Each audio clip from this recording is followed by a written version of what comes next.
একটু ফোড়ন দিয়ে দিব, গোটা মশলা দিয়েছি।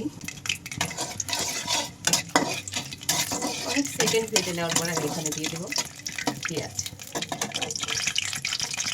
দেশি মুরগির ঝোলটা একটু পাতলা হলেই টেস্টটা ভালো আসে। দিয়ে দিব আদা রসুন সমান সমান 2 চামচ করে আছে।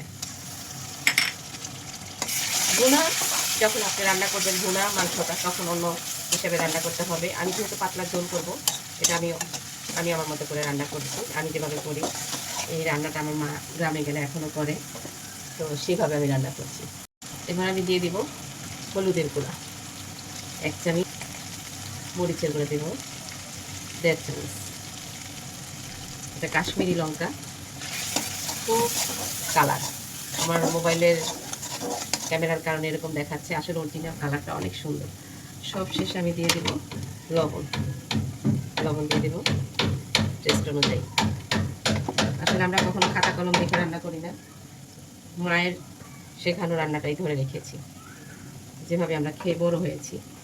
এখন আমি একটু পানি দিয়ে দেব, অল্প করে পানি দিব, মশলাটা যাতে পুড়ে না যায়।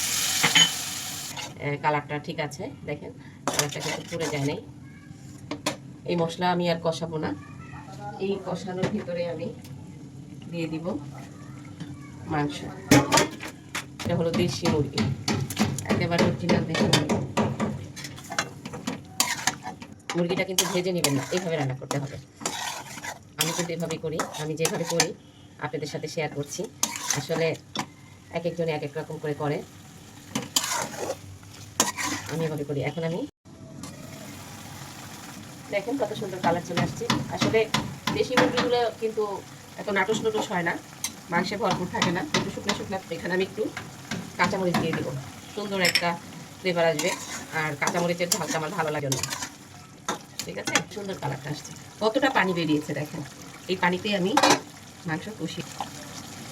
3টা আলু দিয়েছি, ছোটো ছোটো করে মাঝখান থেকে কেটে 3টা আলু দিয়েছি। ঝোলের তরকারিতে একটু আলু ভালো লাগে, আর ভুনা তরকারিতে আলু টেস্ট লাগে না। প্লিজ ভাই বোনেরা, আমি জানি আমার চেয়ে ভালো রান্না বান্না করতে পারেন আপনারা। আমি যেভাবে রান্না করি সব সময় সেভাবেই আমি আপনাদের সাথে শেয়ার করছি, খুব অল্প মশলা দিয়ে কিভাবে দেশি মুরগি রান্না করে। প্রিয় ভাইয়া আপুরা, যদি রেসিপি ভালো লাগে একটা লাইক দিয়ে কমেন্ট করে পাশে থাকবেন। অনুরোধ করছি আপনাদের কাছে, আপনাদের একটা লাইকে একটা কমেন্টে আমার জীবনটা পরিবর্তন করে দিতে পারে, কষ্টটা সার্থক হতে পারে। আমি জানি আপনারা আমাকে অনেক অনেক ভালোবাসেন, আপনাদের সাপোর্টেই এত দূর আসতে পেরেছি। এখনও যারা আমার ইউটিউব চ্যানেলটি সাবস্ক্রাইব করেন নাই, প্লিজ প্লিজ প্লিজ আমার ইউটিউব চ্যানেলটি সাবস্ক্রাইব করে দিবেন। প্রতিদিন রান্নাঘরে একটা মুরগি এনে বাজার থেকে, দেশি মুরগি কিন্তু বাজারে পাওয়া যায়, এভাবে ঝোল করে রান্না করে বাচ্চাদেরকে দিতে পারেন, আপনারাও খেতে পারেন, অনেক ভালো লাগবে। সারা বছর মুরগি না খেয়ে মাসে একটা খাবো, 12 মাসে 12টা খাবো, কি বলেন। 1 কাপের মতো পানি দিয়েছি। আলুটা মাংসটা একসাথে সুন্দরভাবে আমি কষিয়ে নিব।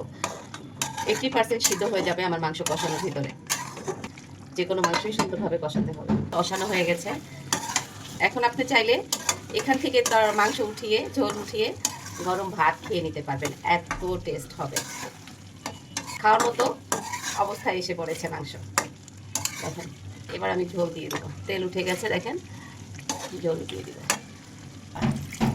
বেশি ঝোল দিব না। ডাল রান্না করেছি, তারপরে ভাজি করেছি, বাঁধাকপি শুটকি ভুনা করেছি, অনেক সব তরকারি আছে, কালকে মাছের তরকারি আছে। দেখি মাংসটার কি অবস্থা। আলহামদুলিল্লাহ, দেখেন কত সুন্দর কালার হয়েছে। আমার তরকারিটা কিন্তু মাংসের হয়ে গেছে। একেবারে অল্প মশলা দিয়ে আমি ঝোল ঝোল করে মুরগি মাংসটা রান্না করেছি। দেশি মুরগি ছোটো ছোটো করে কেটেছি, মুরগিটাও বেশ বড় ছিল না, ছোটোই ছিল, 3 পা গোস্ত হয়েছে। তো দেখেন আমি কিন্তু ঝোল করে রান্না করেছি, আবার বলছি এই যে দেখেন পাতলা ঝোল। এভাবে মুরগির মাংস, দেশি মুরগির মাংস রান্না করলে সেই টেস্ট। এবার একটু আমি টমেটো চেক করছি, আলহামদুলিল্লাহ অনেকটা মজা হয়েছে। একটু লবণ দিয়ে দিব, ফাইনালি একটু জিরা গুঁড়া দিয়ে দিব আমি, এটা ভাজা জিরা গুঁড়া। এই সামান্য উপকরণ মশলা দিয়েই আমি তরকারিটা রান্না করেছি। স্ট্রং জাতীয় কোনো মশলা আমি দেশি খাবার, মুরগির মাংস, গরুর মাংস রান্না করলে আমি দিই না, ওটা বিরিয়ানি বা তেহারি কাচ্চিতে রান্না করলে ব্যবহার করি। হয়ে গেছে, ওকে, আল্লাহ হাফেজ।